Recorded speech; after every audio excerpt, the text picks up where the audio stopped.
They thought humans were just another weak species to be harvested. The Zephyrian Empire had conquered 1,000 worlds, enslaved countless civilizations, and built their power on the suffering of others.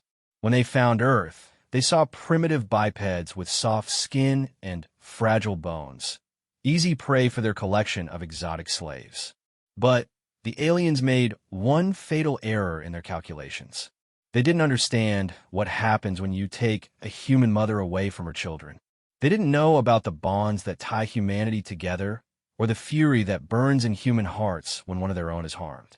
Most critically, they had no idea that the quiet woman they captured, Dr. Sarah Chun, a xenobiologist and former military medic, was married to Marcus Chun, a retired Special Forces operator who had spent 20 years learning very creative ways to solve problems. The Zephyrians were about to discover that humanity's greatest strength isn't their technology or their weapons.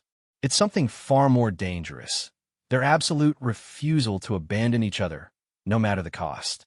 What started as a routine abduction would become the Empire's worst nightmare, and the spark that would ignite humanity's first interstellar war. Because when you torture a human, you don't just make an enemy. You make an entire species understand exactly what they're fighting for.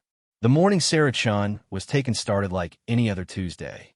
She stood in her backyard laboratory on the outskirts of Denver, watching her twin daughters Emma and Lily chase butterflies through the garden while she calibrated her spectrometer. At 38, Sarah had built a quiet life around her passion for xenobiology and her family. Her husband Marcus was inside making lunch, probably burning the grilled cheese sandwiches again, while telling the girls some elaborate story about his military days. The first sign something was wrong came from her equipment. The electromagnetic readings spiked beyond anything she had ever recorded, causing every instrument in her lab to emit sharp warning beeps simultaneously. Sarah frowned, adjusting the sensors, when a shadow fell across the garden that shouldn't have existed under the clear Colorado sky. Emma looked up first, her 7-year-old face shifting from curiosity to confusion as she pointed at something above the trees. "Mommy, what's that big thing up there?" Sarah's blood turned to ice as she followed her daughter's gaze. Hovering silently above their property was something that defied every law of physics she understood. The craft was massive, easily the size of a football stadium. Its surface a seamless black material that seemed to absorb light rather than reflect it. No engines were visible, no exhaust, no sound, yet it hung in the air as if gravity was merely a suggestion. "Girls, come here right now," Sarah called, her voice steady despite the terror clawing at her throat. Years of field research in dangerous environments had taught her to remain calm in crisis situations, but this was beyond anything she had trained for. Lily, always the more cautious twin, immediately ran to her mother's side. Emma, however, stood transfixed, still staring at the impossible sight above them. "It's so pretty, Mommy. Look how it shimmers." Before Sarah could reach her daughter, the air around them began to change. A low humming filled the atmosphere, so deep she felt it in her bones rather than heard it. The very molecules around them seemed to vibrate with an alien energy that made her skin crawl with premonition. Marcus burst through the back door, his soldier's instincts having detected the wrongness even from inside the house. His eyes immediately took in the craft above them, and 20 years of military training kicked in instantly. "Sarah, get the girls inside now." But it was already too late. Beams of pale blue light erupted from the craft's underside. Not the harsh searchlights of human aircraft, but something far more sophisticated. Where the light touched, the air itself seemed to thicken and spark with energy. The beams swept across their yard in precise patterns, and Sarah realized with growing horror that they were being scanned, analyzed, cataloged like specimens in a lab. Emma suddenly cried out as one of the beams focused on her, bathing her small form in that eerie blue radiance. The little girl didn't appear hurt, but her eyes went wide with fear as she began to rise slowly off the ground, held suspended in the alien light. "Emma!"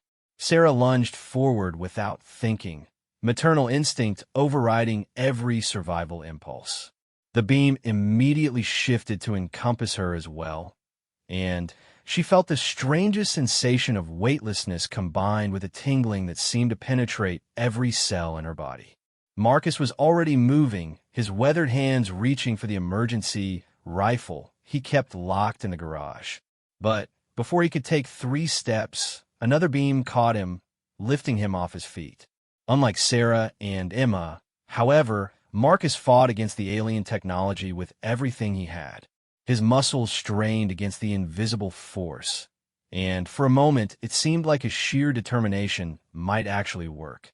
The beings controlling the craft apparently noticed his resistance. The beam holding Marcus intensified, and Sarah watched in horror as her husband's face contorted in pain. Whatever they were doing to him was different from what she and Emma experienced. Where their beams felt like floating in warm water, Marcus was clearly being subjected to something far more aggressive. "Stop it!" Sarah screamed upward at the craft. "He's not fighting you anymore." Her words seemed to have an effect. The intensity of Marcus's beam reduced, though he remained suspended and motionless. Sarah could see the fury in his eyes, the way he was calculating angles and distances, planning some desperate action, even while held captive by forces beyond human understanding. Little Lily had hidden behind the oak tree at the edge of their property, following some primal instinct to avoid the alien attention. From her hiding spot, she called out to her family, tears streaming down her face. "Daddy, Mommy, come down." The scanning process continued for several long minutes. Sarah felt the alien energy probing through her body, examining her cellular structure, her nervous system, even her memories. Flashes of her education, her research, her knowledge of biology, and chemistry flickered through her mind as if someone else was reading her thoughts like files on a computer. Then, abruptly, the analysis stopped. The beams holding Marcus and Emma flickered and died, dropping them back to the ground. Marcus immediately rolled to his feet, every line of his body screaming readiness for combat. But the beam holding Sarah remained steady. "No," she whispered, understanding flooding through her as the implications became clear. "No, please, not me. Take anything else. Take me later, but not now. My children need me." But her pleas fell on ears that weren't human, guided by logic that had no room for maternal love or family bonds.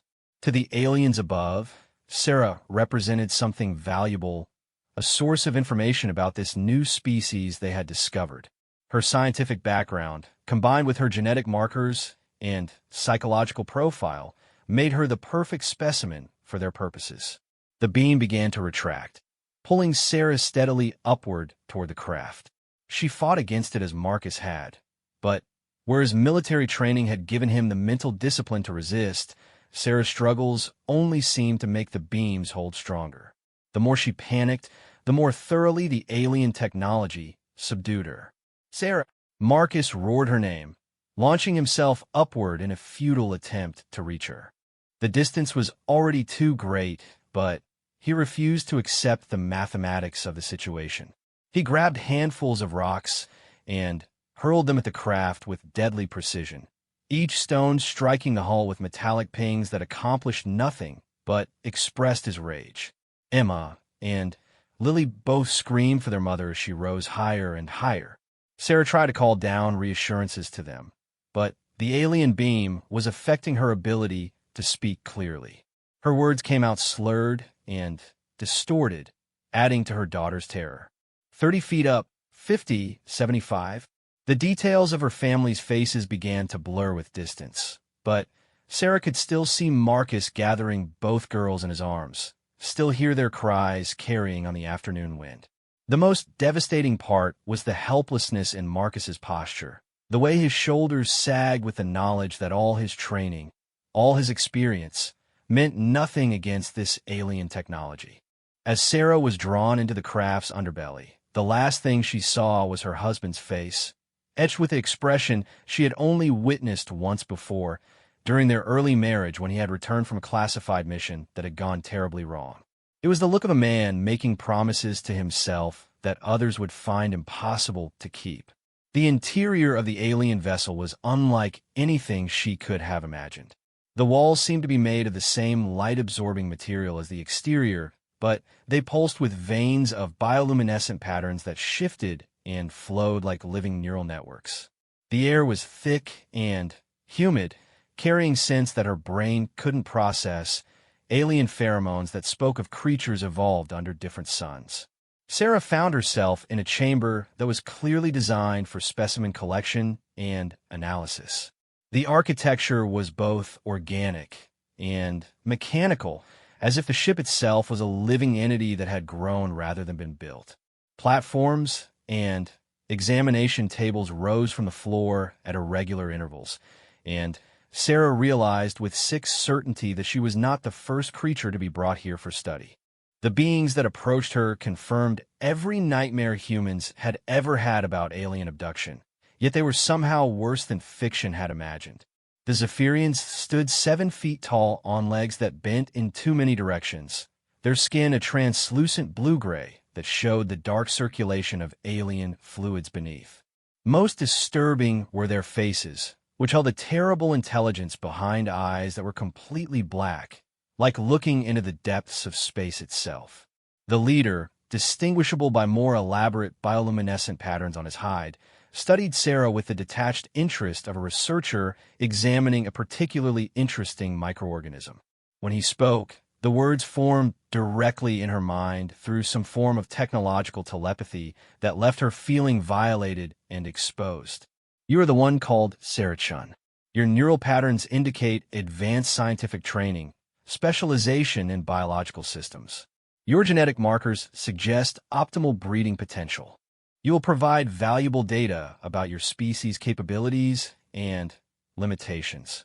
Sarah tried to respond, to negotiate or bargain, or simply express her horror, but found that while she could hear their thoughts, she could not project her own in return. The telepathic link was deliberately one way, designed to extract information rather than facilitate communication. More Zephyrians entered the chamber, each carrying devices that looked like crosses between medical instruments and torture devices. Sarah's scientific mind automatically began cataloging their appearance and function even as her maternal heart screamed for her children. The tools were clearly designed for biological analysis, but their cruel edges and barbed surfaces suggested that the aliens had little concern for their subjects' comfort during examination. Your emotional distress is noted and will be factored into our analysis, the leader continued, his mental voice carrying no trace of empathy. Maternal attachment appears to be a strong motivational factor in your species. This data will be useful when we begin harvesting operations on your planet. The casual way he mentioned harvesting operations made Sarah's blood run cold. These creatures weren't just studying humanity out of scientific curiosity. They were evaluating Earth as a resource to be exploited, and her capture was merely the first step in some larger, more horrifying plan.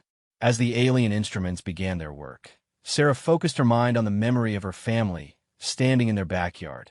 Marcus holding their daughters while staring up at the craft with that terrible expression of determined fury. Whatever these creatures planned to do to her, whatever information they hoped to extract, she would find a way to endure it. She had to believe that somehow, some way, Marcus would find her. The Zephyrians had made their first mistake when they assumed humans were just another species to be collected and studied. Their second mistake was believing that taking Sarachan would break the spirit of those left behind. They had no understanding of human bonds, no concept of the lengths to which humans would go for family. But they would learn. Oh yes, they would learn exactly what they had awakened when they took a mother away from her children and a wife away from a husband who had spent 2 decades learning how to find people who didn't want to be found. The real mistake wasn't capturing Sarah Chun. The real mistake was letting Marcus Chun live to do something about it. 3 days after Sarah's abduction, Marcus Chun sat in his basement workshop surrounded by equipment that officially didn't exist and documents that were supposed to have been destroyed years ago. His daughters were safely staying with Sarah's sister in California, told that mommy was on an important work trip, and Daddy needed time to handle some complicated grown-up problems. The lie tasted like ash in his mouth, but it was kinder than the truth. The truth was that Marcus had spent 72 hours systematically contacting every person he'd ever served with, every favor he'd ever been owed, and every resource he could access through 2 decades of black operations experience. The basement that had once housed Sarah's overflow research equipment now looked like a military intelligence center, complete with satellite communication arrays, encrypted computer terminals, and enough firepower to level a small building. Colonel James Rodriguez, Marcus's former commanding officer, studied the electromagnetic readings Sarah's equipment had captured during the abduction. At 55, Rodriguez still carried himself like the Delta Force operator he'd once been, though his hair had gone completely gray since retiring to a consulting position with the Pentagon's Special Access programs. "This is beyond anything in our current technology tree," Marcus, Rodriguez said, shaking his head as he reviewed the data for the 3rd time. "The energy signatures don't match any known propulsion systems, and the gravitational effects suggest they're manipulating fundamental forces we barely understand. If this was anyone other than you showing me this evidence." "But it is me," Marcus replied quietly, his voice carrying the weight of shared history. Rodriguez had been there in Yemen when Marcus had single-handedly extracted a captured intelligence team from a supposedly impossible situation. He'd been there in Somalia when Marcus had tracked a terrorist cell through 3 countries using nothing but intuition and stubborn refusal to give up. If Marcus Chun said aliens had taken his wife, then aliens had taken his wife. Dr. Amanda Foster, Sarah's former colleague from her years at the CDC, looked up from her laptop where she'd been analyzing the biological scans from the abduction site. As a leading expert in xenobiology, Amanda was one of the few people on Earth qualified to interpret the alien residue left behind by the craft. "The organic compounds they left behind are fascinating," Amanda said, her scientific excitement warring with concern for her missing friend. "They're clearly carbon-based like us, but with additional trace elements that suggest they evolved under different atmospheric conditions. Higher radiation levels, different gravitational constants, probably a younger star with more active solar emissions." "Can you track them?" Marcus asked, cutting straight to the operational details that mattered. "Not directly, but I can tell you they're not from anywhere in our local stellar neighborhood. The isotope ratios in their biosignatures suggest they originated at least 50 light-years away, probably closer to 100. Whatever brought them here represents technology so advanced it might as well be magic." Marcus absorbed this information with the same calm focus he'd once applied to mission briefings in hostile territory. The scale of the problem didn't matter. Only the solution mattered. Sarah was out there somewhere, and he was going to find her. Dr. Emily Watson from NASA's Deep Space Communications Array had driven down from Colorado Springs with a van full of equipment that she swore would help detect alien vessels if they returned to Earth vicinity. Emily had been Sarah's roommate in graduate school, and the 2 women had maintained their friendship even as their careers took them in different directions. "I've been monitoring for any unusual electromagnetic signatures since you called," Emily said, setting up a portable version of the radio telescopes used for SETI research. "If they come back, or if there are other ships in the system, we'll know about it. The question is what we do with that information once we have it." That question hung in the air as the small team worked through the night. Marcus had assembled the most capable group he could manage on short notice, but they were still fundamentally limited by human technology and human understanding. They were preparing to fight an enemy whose capabilities were beyond their comprehension. The breakthrough came at 3 in the morning when Sarah's own research provided an unexpected answer. Amanda had been going through Sarah's personal files, looking for anything that might explain why the aliens had chosen her specifically, when she found a series of papers Sarah had published on extremophile bacteria and their potential applications in astrobiology. "Look at this," Amanda said, calling the others over to her workstation. Sarah wasn't just studying Earth-based extremophiles. She was theorizing about how alien biochemistries might function in different environmental conditions. Her work on radiation-resistant cellular structures was groundbreaking, but more importantly, she was developing methods for analyzing and potentially countering alien biological systems. Rodriguez leaned over Amanda's shoulder, studying the research papers with the eye of someone trained to identify tactical advantages. Are you saying they took her because she's one of the few people on Earth who might understand their biology well enough to develop countermeasures? I'm saying they took her because her research represents both a threat and an opportunity to them, Amanda replied.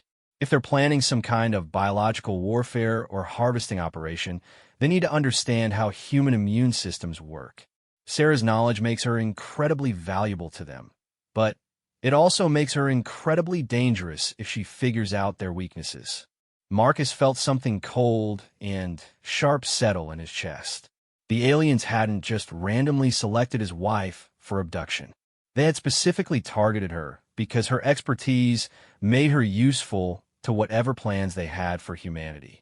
Which meant Sarah was not only a victim, she was potentially the key to humanity's survival. Emily's equipment suddenly erupted in a cacophony of alarms and warning signals. She rushed to her instruments, checking readings and adjusting calibrations with practiced efficiency. I'm detecting massive electromagnetic disturbances in the upper atmosphere. Something big just entered Earth's gravitational field, and it's not following any known orbital mechanics. Through the basement window, they could see the pre-dawn sky beginning to glow with an unnatural light. Not the soft progression of sunrise, but harsh beams of that same pale blue radiance Marcus remembered from the abduction. The aliens were returning, and this time they weren't being subtle about it. Rodriguez was already reaching for his secure phone, preparing to contact military assets that could respond to an extraterrestrial threat. Marcus, we need to get official channels involved now. This is beyond what our little group can handle. No, Marcus's voice carried absolute finality. The moment we involve official channels, this becomes a military operation with committees and briefings and politicians making decisions. Sarah doesn't have time for bureaucracy. He moved to a locked cabinet in the corner of the workshop and began removing weapons and equipment that definitely weren't available to civilian purchasers.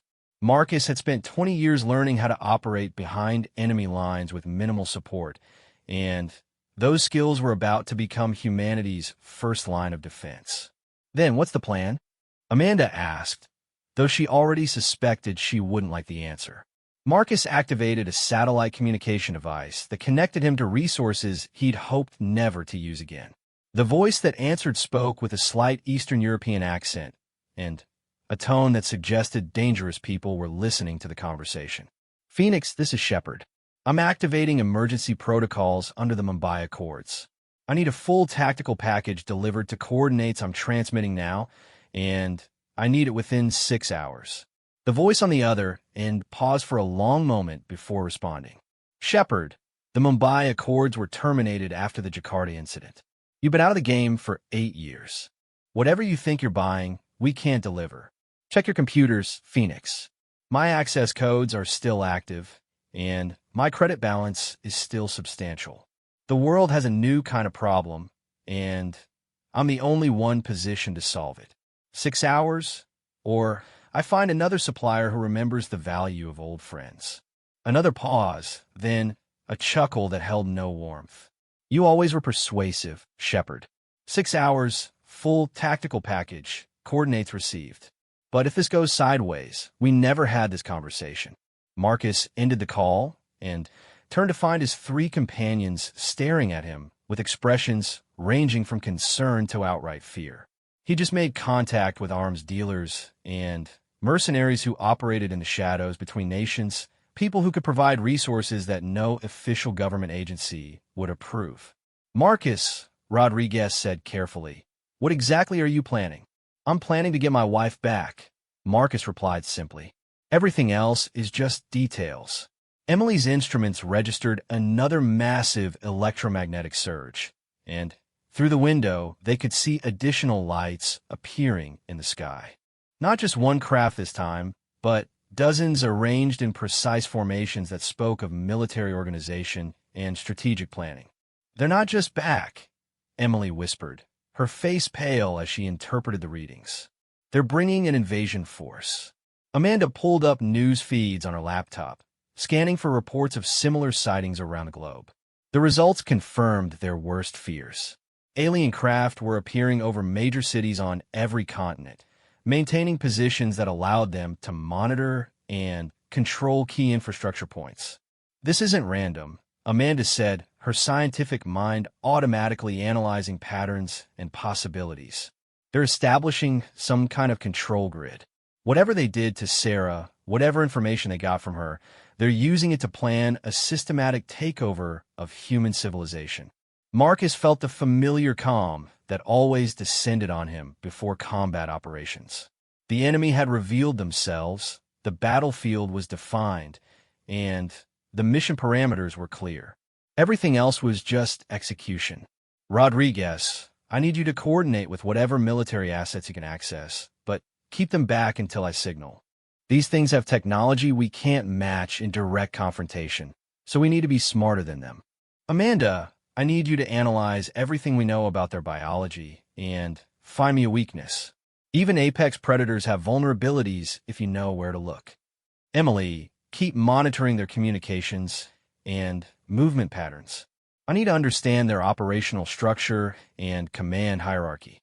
Each of them nodded, understanding that they were now part of something far larger than a rescue operation. They were humanity's advanced scouts in a war that most people didn't even know had begun. As Marcus began preparing his equipment for what might be humanity's first counterattack against an alien invasion, he thought about Sarah somewhere above them, probably being tortured for information that could doom their entire species. The aliens had made a critical error in their calculations. They'd assumed that taking one human would give them leverage over others. Instead, they had created something far more dangerous than they could imagine. They had given humanity a personal stake in the conflict, a face to put on their resistance. Every human who learned what had happened to Sarah-chan would understand that they could be next, that their own families were just as vulnerable. The Zephyrians had wanted to study human psychology and motivation. They were about to get a comprehensive education in both subjects, delivered at the business end of weapons they'd never seen before by a species they drastically underestimated. Marcus checked his weapons one final time and looked up at the alien lights in the sky. "I'm coming, Sarah," he whispered to the Dawn. "Hold on just a little longer." Sarah had lost track of time in the alien vessel. The Zephyrians didn't follow human concepts of day and night, and the constant bioluminescent glow of the ship's walls provided no indication of natural cycles. She'd been their prisoner for almost a week, though it could have been longer. Pain and exhaustion had a way of distorting temporal perception. The experiments had grown progressively more invasive. What had started as seemingly passive scans and tissue samples had evolved into something that could only be described as systematic torture. The aliens were methodically testing human pain responses, stress reactions, and psychological breaking points. They approached her suffering with the same clinical detachment they might show to a laboratory rat. But Sarah had advantages her captors didn't fully understand. Her medical training helped her recognize when they were pushing her body beyond safe limits, allowing her to pace her resistance and preserve her strength for when it mattered most. More importantly, her research into extremophile organisms had given her insights into biological systems that operated under stress conditions the aliens never encountered in their normal specimens. The Zephyrians had made the mistake of underestimating human adaptability. Where other species might break under their methods, humans possessed an almost supernatural ability to endure suffering and maintain hope even in impossible circumstances. Sarah channeled every moment of pain into fuel for her determination to survive and resist. She wasn't the only human aboard the vessel. Over the past several days, the aliens had brought up additional specimens from their raids on Earth. A construction worker from Detroit who'd fought back during his capture. A nurse from Mumbai who'd been taken while treating patients during what appeared to be an alien attack on a hospital. a teenager from Sao Paulo whose only crime had been being in the wrong place when the Zephyrians decided they needed younger test subjects. The aliens housed their human captives in individual cells, but they had underestimated human ingenuity when it came to communication. Using a combination of tapped Morse code, subtle vocalizations, and carefully positioned reflective surfaces, the humans had established a primitive but effective network for sharing information and coordinating resistance efforts. Through this network, Sarah learned that the Zephyrian invasion was proceeding faster than anyone on Earth had anticipated. The aliens weren't just studying humanity. They were actively implementing some kind of population control system. Major cities were being sealed under energy domes that prevented anyone from entering or leaving. Government communications were being systematically jammed or intercepted. Military bases that tried to resist were being targeted with weapons that dissolved organic matter at the molecular level. But the most disturbing intelligence came from Maria Santos, the nurse from Mumbai. She'd been working in a hospital when the aliens attacked, and she'd witnessed something that chilled Sarah to the bone. The Zephyrians weren't just killing humans who resisted. They were converting them into something else, using a combination of alien biotechnology and human neural tissue to create hybrid creatures that retained human knowledge, but followed alien directives. "They're building an army," Maria whispered during one of their clandestine conversations. "They're taking our own people and turning them into weapons against us. The things I saw, they still looked human, but their eyes were empty. They followed alien orders without question, but they remembered everything about human tactics and weaknesses." Sarah felt her blood chill as the implications became clear. The Zephyrians weren't planning to exterminate humanity. They were planning to assimilate them, creating a hybrid population that combined human adaptability with alien technology. Her capture hadn't been random, and it wasn't just about studying human biology. They needed someone with her specific expertise to perfect the conversion process. The realization gave her new purpose. If she could sabotage their research, delay their progress, or find a way to corrupt their data, she might buy Earth defenders crucial time to mount an effective resistance. But it would require her to appear cooperative while secretly working against them, a delicate balancing act that could backfire catastrophically if she was discovered. Her opportunity came when the lead researcher, the same alien who had first communicated with her, offered what appeared to be a promotion in her treatment status. Instead of being subjected to painful experiments, she would be allowed to work in their biological research division, helping them understand human physiology and psychology. "Your expertise in extremophile biology makes you valuable as a collaborator rather than merely a test subject," the alien projected into her mind. "Your species faces extinction or evolution. Those who assist us in the transition will be preserved in positions of authority in a new hybrid civilization. Those who resist will become raw materials for our research." Sarah forced herself to project acceptance and cooperation, though the effort of deception made her physically ill. "I understand. My family, my children, will they be protected if I help you? Your offspring represent prime genetic material for the hybrid program. Their survival and elevation to superior status is guaranteed in exchange for your full cooperation with our research objectives." The casual way the alien discussed her daughter's future as breeding stock nearly broke Sarah's carefully maintained composure. But she channeled her rage into cold calculation, accepting the position while secretly planning how to use her new access to sabotage their operations. The Zephyrian research facility was a nightmare amalgamation of advanced alien technology and captured human specimens. Entire sections of the ship had been converted into laboratories where humans in various stages of the conversion process were studied and modified. Some were in early stages, conscious, but altered, their neural patterns gradually being rewritten to accept alien control. Others were further along, physically changed to the point where their humanity was barely recognizable. Sarah's scientific mind automatically cataloged the process, even as her human heart recoiled in horror. The aliens were using a combination of retroviral genetic modification and nanoscale neural implants to rewrite human biology at the cellular level. But the process was imperfect, requiring constant adjustment and fine-tuning to prevent rejection responses that could kill the subjects. More importantly, Sarah realized that the conversion process had a critical vulnerability. The aliens were brilliant biotechnicians, but they didn't fully understand human psychology and emotional responses. They were treating the human mind like a computer that could be reprogrammed with simple changes to neural chemistry, not recognizing that human consciousness was far more complex and resilient than they assumed. Working carefully and methodically, Sarah began introducing subtle errors into the research data she was asked to analyze. Small mistakes that wouldn't be immediately obvious but would compound over time, causing the conversion process to become less stable and more prone to failures. She also began documenting the facility's layout, security protocols, and the aliens' operational procedures, information that might prove valuable if Earth's defenders ever managed to mount a rescue operation.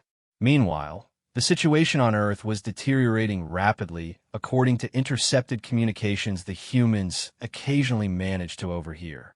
The alien invasion had moved beyond the initial scouting phase into full-scale occupation.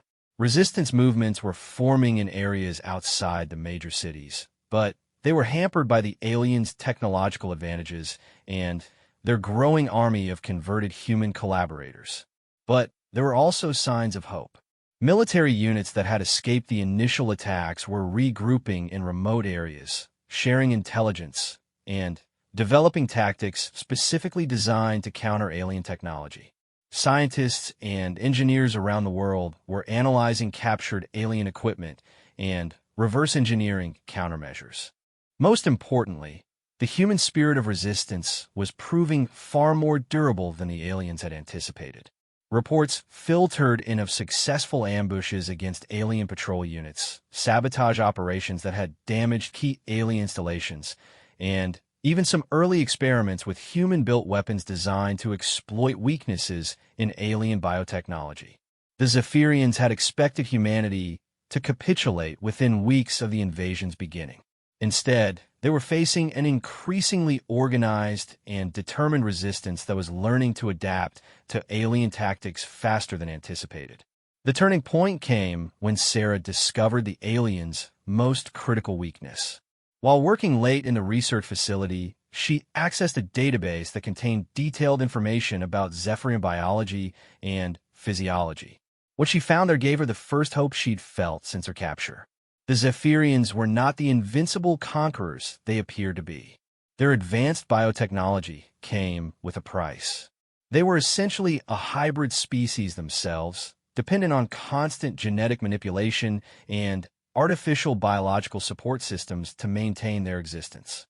Their bodies were riddled with engineered viruses and synthetic organisms that regulated everything from their metabolism to their cognitive functions. More importantly, their reproductive cycle was failing. The Zephyrians were a dying race, desperately seeking new genetic material to revitalize their species before they faced complete extinction. The invasion of Earth wasn't just about conquest and resources. It was about survival. They needed human genetic diversity to prevent their own biological collapse. That knowledge gave Sarah the weapon she'd been searching for. If she could find a way to disrupt the artificial biological systems that kept the Zephyrians alive, she could potentially trigger a cascade failure that would affect their entire species. It would be biological warfare on a scale never before attempted, but it might be humanity's only chance for survival. Sarah began working with renewed purpose, using her access to the research facility to map the aliens' biological vulnerabilities while appearing to assist with their conversion experiments. She also started communicating more actively with the other human prisoners, sharing her discoveries, and building a network of resistance within the alien vessel itself. The plan she developed was audacious in its scope and terrifying in its implications. Using her knowledge of extremophile bacteria, she could potentially engineer a biological agent that would be harmless to humans, but lethal to the artificial organisms that sustained Zephyrian physiology. The delivery method would be elegant in its simplicity. She would introduce the agent into the ship's life support system, ensuring that every alien on board would be exposed. But the plan required sacrifices that made her soul ache. To create and deploy the biological weapon, she would need to use the other human prisoners as test subjects and research assistants. Some of them might not survive the process. All of them would be asking their lives on a plan that might fail completely and result in horrible retribution from their captors. As Sarah began approaching the other prisoners with her proposal, she thought about Marcus and her daughters back on Earth. Somewhere below them, her husband was undoubtedly planning his own desperate rescue attempt, probably with resources and allies that would seem pathetic compared to the aliens' technological advantages. Her daughters were growing up in a world where humanity was fighting for its very survival, where their mother's absence was just one small tragedy among millions. The aliens had made their greatest mistake when they assumed that humans would respond to captivity and torture the same way as other species they'd conquered. They hadn't anticipated the depth of human bonds or the lengths to which humans would go to protect each other. They'd brought Sarah onto their ship thinking they were gaining a valuable research asset. Instead, they had introduced a virus far more dangerous than anything she could engineer in their laboratories. They had brought human determination, human ingenuity, and human love onto their vessel. And those forces, more than any weapon or technology, would ultimately prove to be their downfall. Sarah looked around the alien research facility, mentally cataloging the resources she would need for her plan. The Zephyrians thought they were converting humanity to serve their purposes. They had no idea that humanity was about to return the favor in the most permanent way possible.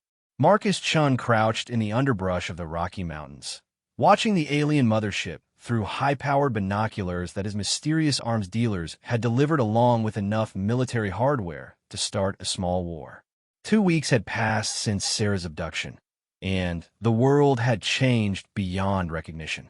The Zephyrian invasion had moved into full occupation mode, with their massive vessels positioned over every major population center on Earth. But the aliens had made a critical miscalculation. They had assumed that controlling the cities meant controlling humanity. They hadn't accounted for the millions of people who lived in rural areas, the preppers and survivalists, and former military personnel who had immediately recognized the threat and melted into the wilderness with their families and weapons.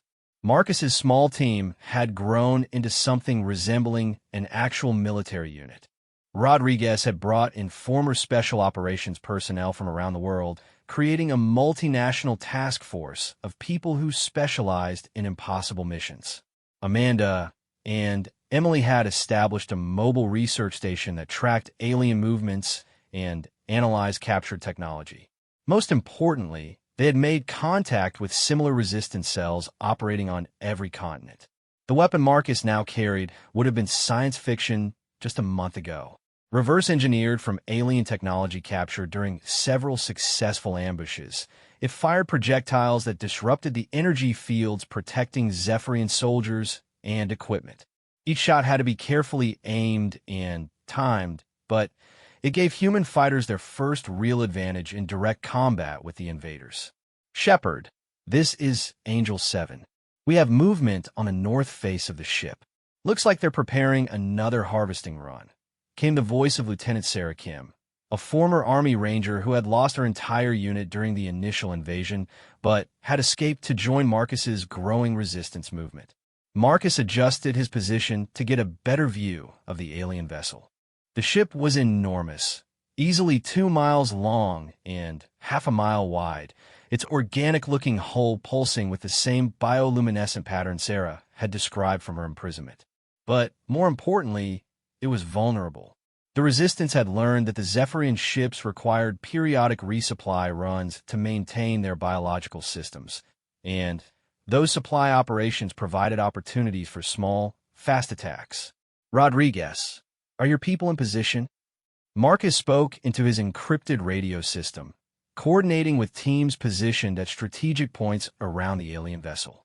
Affirmative, Shepard. We have teams Alpha through Delta ready to create diversions on your signal.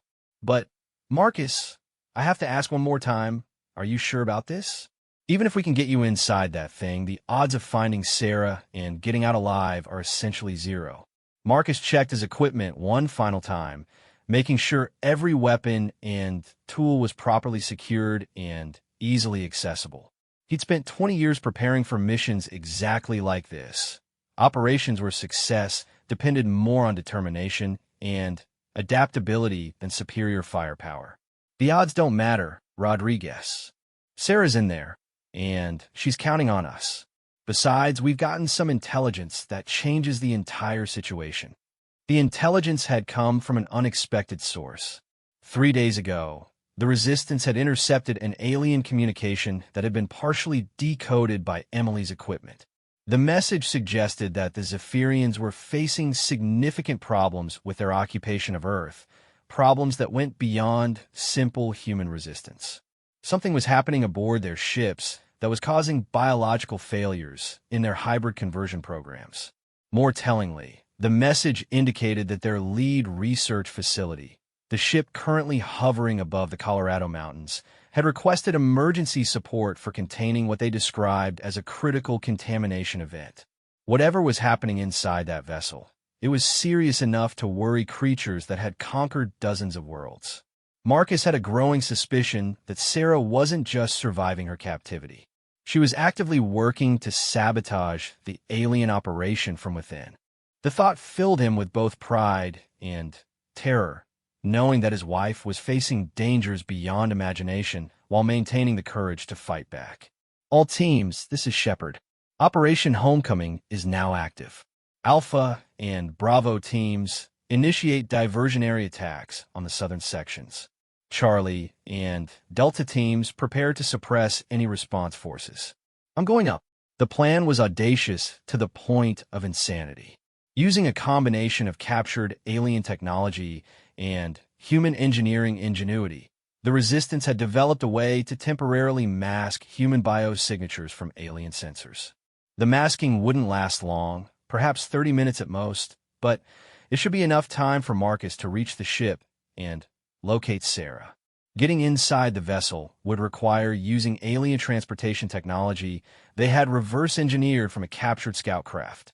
The process was dangerous and unreliable, with a significant chance of cellular damage or complete disintegration during transport. But it was the only way to breach the energy barriers that protected the mothership from conventional attack. Marcus activated the alien transporter device, feeling the same nauseating sensation Sarah had described as his body was converted to energy and then reconstituted inside the alien vessel.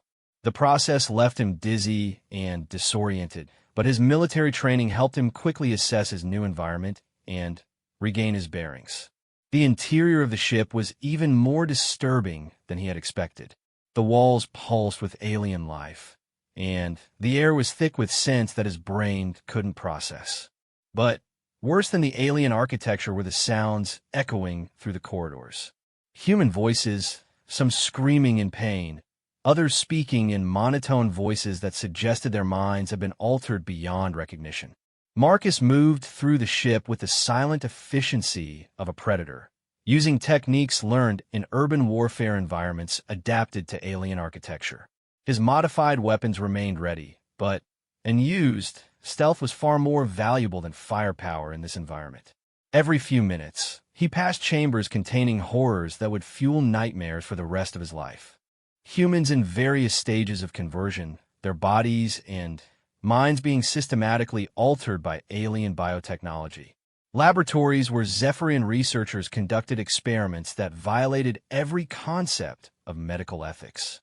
Storage areas containing biological materials harvested from countless sentient species across the galaxy. But he also noticed signs that something was wrong with the alien operation. Equipment that should have been functioning was offline or operating erratically. Alien personnel moved with nervous, agitated postures that suggested they were dealing with problems beyond their control. Most tellingly, Several sections of the ship appear to be under some kind of quarantine protocol, sealed off by energy barriers that even the aliens seemed reluctant to breach. Marcus found Sarah in a research facility deep within the ship's core, and what he saw there made him understand exactly why the Zephyrians were requesting emergency support. Sarah wasn't just a prisoner. She had somehow gained access to their research systems and was actively sabotaging their operations while appearing to cooperate with their experiments. She looked terrible, bearing the physical signs of weeks of abuse and exhaustion, but her eyes burned with an intensity that Marcus recognized from their early military days. Sarah had found her mission, and she was executing it with the same methodical precision she'd once applied to her scientific research. "Marcus!" Sarah's voice was barely a whisper, as if she couldn't quite believe he was really there. "How did you the ship's defenses?" Later, Marcus replied, quickly examining her physical condition while scanning the area for threats. "We need to move now. Can you walk?" "I can do better than walk," Sarah said, her voice gaining strength as hope replaced despair. "Marcus, I found their weakness. The Zephyrians aren't invincible. They're dying, and they're desperate. I've been working to accelerate their biological collapse, but I need more time to complete the process." Marcus felt his heart sink as he realized what Sarah was telling him. She'd found a way to strike back at the aliens, but it would require her to remain aboard their ship to complete her work. The rescue he'd risked everything to achieve might actually be counterproductive to humanity's survival. "How much more time?" he asked, though he already suspected he wouldn't like the answer. "At least 6 hours to ensure the biological agent spreads throughout their entire fleet. The contamination has to reach critical mass before they realize what's happening and implement countermeasures." Before Marcus could respond, alarms began sounding throughout the ship. His infiltration had been detected, or perhaps the diversionary attacks had been more successful than planned. Either way, they now had minutes rather than hours to complete their mission. "Then, we finish it together," Marcus said, making the decision with the same calm certainty he'd brought to every combat operation. "Tell me what you need." Sarah quickly explained her plan, while Marcus established a defensive perimeter around the laboratory. The biological weapon she'd engineered would target the artificial organisms that sustained Zephyrian physiology, causing a cascade failure that would affect their entire species. But it required precise timing and coordination to ensure maximum effectiveness. More importantly, someone would have to manually introduce the agent into the ship's central life support system, while simultaneously preventing the aliens from implementing emergency biological containment protocols. It was a two-person job that would require one individual to sacrifice themselves to ensure the other could complete the mission. "I'll handle the life support system," Marcus said, understanding the implications without needing them spelled out. "You make sure that weapon does what it's supposed to do." "Marcus, no. This is my responsibility, my area of expertise. I should be the one taking the risk." "Sarah, you're the only person who understands the science well enough to make final adjustments if something goes wrong. I'm the one with the training to fight my way through alien security systems. We both know who has the better chance of completing each part of this mission." The sound of approaching alien forces was getting louder, and Marcus could hear the distinctive energy discharges of their weapons echoing through the ship's corridors. Time was running out, and they both knew it. Sarah pulled Marcus close, kissing him with desperate intensity while tears streamed down her face. "Tell the girls their mother loved them more than life itself. Tell them that everything we did was to give them a chance at a future. Tell them yourself when this is over," Marcus replied, though they both knew he was lying. "I love you, Sarah. Now, finish what you started." Marcus left the laboratory and began fighting his way toward the ship's central core, using every technique he'd learned in 20 years of special operations. The aliens had superior technology, but they'd never faced a human who was willing to sacrifice everything for the people he loved. Every shot had to count, every movement had to be precise, because failure meant not just his death, but the continued enslavement of humanity.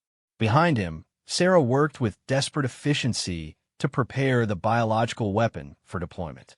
Around her, the other human prisoners who had helped with her research said quiet goodbyes and made their own preparations for what they all knew would likely be their final moments. The battle for the ship's core was brief but intense. Marcus fought his way through automated defense systems and alien security forces, sustaining wounds that would have incapacitated most people, but pushing forward through sheer determination. When he finally reached the life support system, he had perhaps 2 minutes before alien reinforcements would overwhelm his position. The system was more complex than he'd anticipated, a biological network that seemed to be part plant, part machine, and part something else entirely. But Sarah's instructions had been precise, and Marcus found the central distribution node exactly where she'd said it would be. Introducing the biological weapon into the alien life support system was surprisingly simple once he understood the basic principles. The Zephyrians had designed their ships to be completely sealed environments, which meant that anything introduced into the air circulation would rapidly spread throughout the entire vessel. What they hadn't anticipated was someone with the knowledge and access to introduce something specifically designed to kill them. Marcus activated the weapon deployment system and felt a moment of profound satisfaction as he watched the biological agent begin spreading through the ship's atmospheric controls. Whatever happened next, humanity would finally strike back against their oppressors. The Zephyrian response was immediate and overwhelming. Security forces converged on his position from every direction, and Marcus found himself facing odds that no amount of training or determination could overcome. But he'd completed his mission, and that was all that mattered. As alien weapons fired and his vision began to fade, Marcus thought about Sarah somewhere else in the ship, making her own final preparations. He thought about Emma and Lily, safe with their aunt in California, hopefully growing up in a world where humanity had learned to fight back against those who would enslave them. The biological weapon Sarah had created spread through the Zephyrian fleet with terrifying efficiency.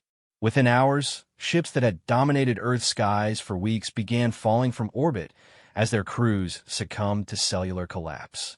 The hybrid conversion programs failed catastrophically as the artificial organisms supporting them died en masse. Sarah survived the immediate aftermath, though she would carry the scars of her captivity for the rest of her life. She was rescued by human forces who boarded the dying alien vessels, looking for survivors and salvaging technology that would help rebuild their shattered world. The victory came at a terrible cost. Millions of humans had died during the invasion, and the social and technological infrastructure of Earth was severely damaged. But humanity had survived, and more importantly, they had learned that they were not helpless against superior technology when they fought together. In the years that followed, Sarah Chan would become one of the leading figures in Earth's recovery and defense planning. Her expertise in xenobiology would prove invaluable as humanity prepared for the possibility of future alien contact. But she would always remember the price of victory and the husband who had given everything to ensure that their children would grow up free.